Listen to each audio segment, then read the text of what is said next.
Okay, Assalamualaikum warahmatullahi wabarakatuh and salam sejahtera for today's lesson. We are going to continue our syllabus, okay, 9.7. Okay, the last subtopic for chapter 9, which is health issues related to the digestive system and eating habits. Okay, kita akan belajar tentang beberapa masalah kesihatan yang berkaitan dengan sistem pencernaan dan juga tabiat pemakanan. Okay, so look at the adaptation of digestive organs. Okay, so obesity is one of the health issue for sure rise throughout the world. Satu dunia, kebanyakan orang alami masalah obesity. So obesity is not a disease. Tolong set dalam minda awak, dia bukan penyakit, but condition, health issue. Satu keadaan. So obese person, okay, orang yang obes ni mudah nak dapat penyakit lain lah.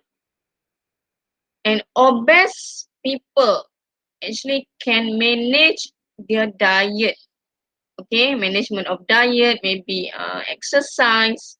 Okay, but most of the doctors, specialist doctor, memang suggest obese person ni buat gastric bypass. Bukan sekadar ada bypass untuk heart. So, gastric bypass. This one actually is the most effective way to reduce the body, kurangkan berat badan dengan efektif. Okay, so gastric bypass involve a reduction of the stomach size. There are several steps. Okay, so saya akan fokus dua step saja. So look at this diagram, the normal one. So this is your stomach. Okay, then your small intestine consists of duodenum, jejunum, and ileum. Okay, so the first step actually, okay, this one. The specialist doctor, the surgeon lah, okay, pakar bedah, dia akan guna staple. Guna stapler lah untuk staple bahagian ni. Okay. So actually this procedure will make your stomach become smaller. Okay. So this small pouch actually is the passage or the chamber where your food, okay, taken will enter. Okay, makanan akan masuk dalam ni. Okay. And then the second step is the bypass. So surgeon actually will connect a small part of your small intestine, which is the jejunum, okay, to a small hole in your pouch. Nampak di sini. So ada connection. So tengok, makanan takkan masuk dalam ruangan yang lebih besar ni. Okay, so the food you eat will now travel from the pouch into this new opening, okay, and into your small intestine. So as a result, for sure your body will absorb fewer calorie.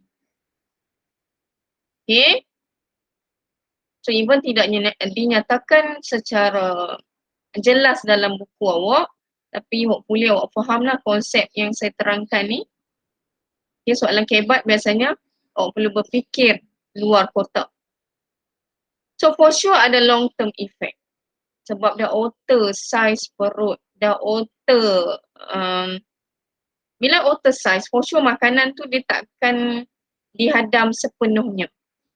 Okay, so awak tengok. Among the short term side effects, acid reflux.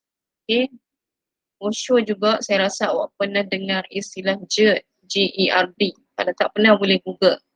Okay, nausea, vomiting, expanded esophagus. Nampak kenapa expand? For sure, bila berlaku acid reflux, dia akan tolak makanan. Dia boleh expandkan bahagian esophagus. Okay, certain food prohibition and risk of infection. Okay, long-term side effect, dizziness, low blood sugar level, ialah less absorption of nutrient kan. Okay, malnutrition, stomach ulcer and defecation problem. Okay.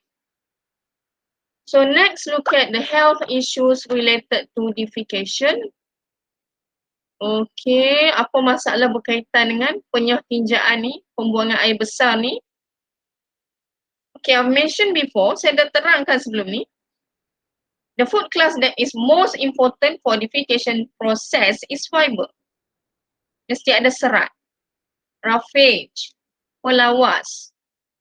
Okay, so you can get this food class from vegetables, fruits. Okay, so this will help the bowel movement and prevent health problem, okay? Constipation, colon cancer, rectum cancer, hemorrhoid, wasir. Okay, next, the other function of roughage or fiber, kenapa penting you perlu makan banyak? Stimulate peristalsis. Okay, the movement of bowel, the movement of the food. Food along esophagus. And then, okay, inside your colon, the movement of the bowel for sure with the help of muscle contraction. Okay, so kalau banyak roughage awak makan, banyak buah, banyak sayur awak makan, for sure akan stimulate peristalsis, peristaltic movement. Okay, next, absorb and expel toxic substances. Okay, and regulate the absorption of glucose especially for diabetes mellitus patient. Jadi pentingnya awak makan banyak sayur-sayuran dan juga buah-buahan yang membantu juga untuk kawal atur penyerapan glukosa, gula, terutama bagi pesakit diabetes. Increase population of beneficial bacteria in the large intestine. This one pun saya dah terangkan sebelum ni tentang bakteria baik. So bila awak consume lebih banyak fiber, this one akan increase population of good bacteria in the large intestine. Okay. Next. This one pun awak tahu sebelum ni, intake of large amount of water.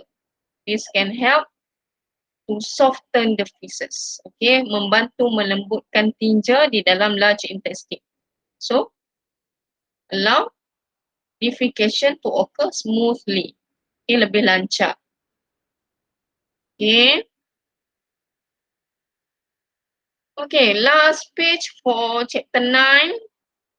Health issues related to eating habits. Tengok cara pemakanan yang menyebabkan penyakit. So apart from a balanced diet, eating habits also play an important role in fulfilling our energy requirements and maintaining our health. So poor eating habits and an imbalanced diet can cause numerous health problems. Okay, tak suka makan, makan waktu yang tidak tetap, makan makanan yang memberikan nutrien yang banyak tu dalam amount yang sangat sedikit. So semua tu bagi kesan kepada kesihatan. Okay, so these are several examples. Gastritis, muscle dysmorphia, anorexia nervosa and bulimia nervosa. Okay, so before this awak dah familiar dengan perkataan gastric. The correct term is gastritis. Okay, gastritis refers to the inflammation. Inflame, bengkak, keradangan itu lebih tepat. Inflammation and corrosion of stomach epithelial layer by gastric juice. Gastric juice secreted contain hydrochloric acid. For sure, the acidic condition, okay, will corrode the epithelial lining of your stomach. Okay, so that's why untreated gastritis can cause ulcer, Okay, which is called gastric ulcer. Okay, the causes, tengok kat sini antaranya irregular quantities of food at irregular hours, makan jumlah yang kadang banyak, kadang sedikit, waktu pun tidak tetap, hari ni makan pukul 8, esok makan pukul 10. Okay, and excessive intake of alcohol or painkillers. Okay, makan ubat-ubatan, alkohol semua ni juga menyumbang kepada dapat gastritis. Okay, and kalau awak membaca lebih, sebenarnya gastritis also can caused by a type of bacteria called Helicobacter pylori. That one boleh baca detail lah, tapi tak ada dalam silibus awak. Okay, next one, anorexia nervosa.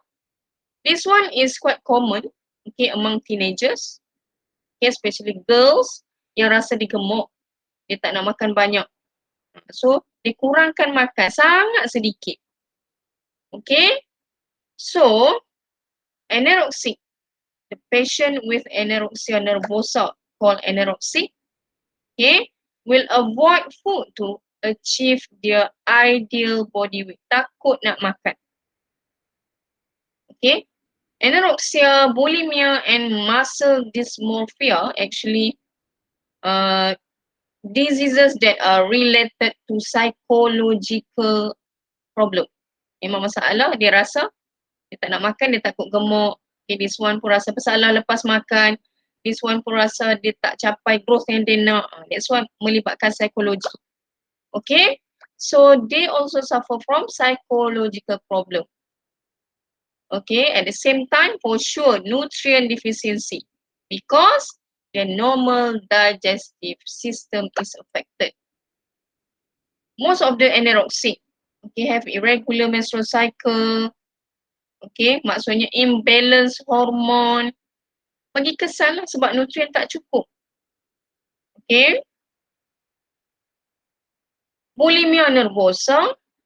So people with bulimia nervosa who are also obsessed with controlling their body weight will eat a lot. Kemudian rasa guilty.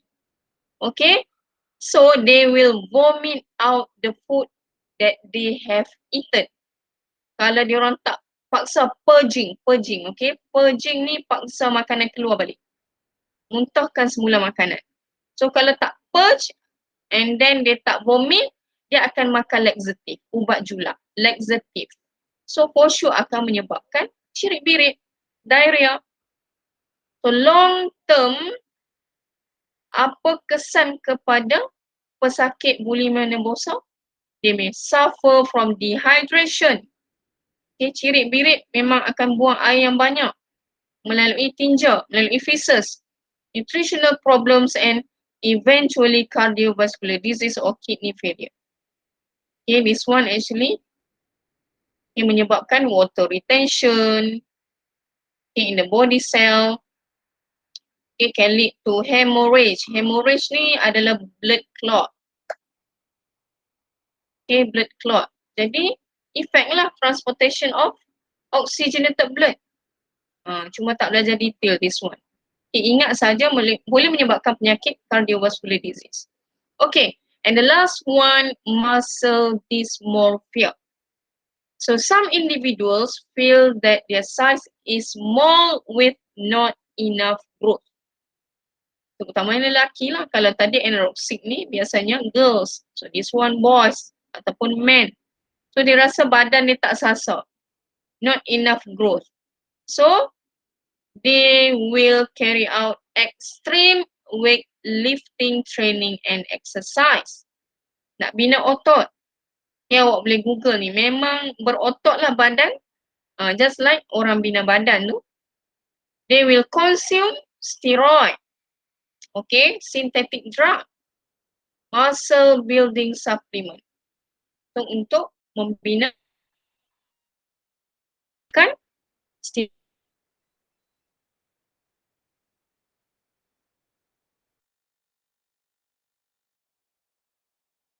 steroid ni biasanya daripada drugs. Okay, certain kolesterol. Kalau orang zaman dulu Senang saja. 100% dapat steroid secara natural daripada egg yolk. Orang dulu-dulu. So sihatlah egg yolk and then buat kerja tenaga. Okay. Terhasil daripada egg yolk tu, egg oxidation of fat occur to fully oxidized. Itu memang baguslah secara natural compare dengan artificial. So this health issue called muscle dysmorphia. Okay. So that's all for today. Try to answer essay question. We will discuss the question next week. Okay. So that's all for today. Thank you very much.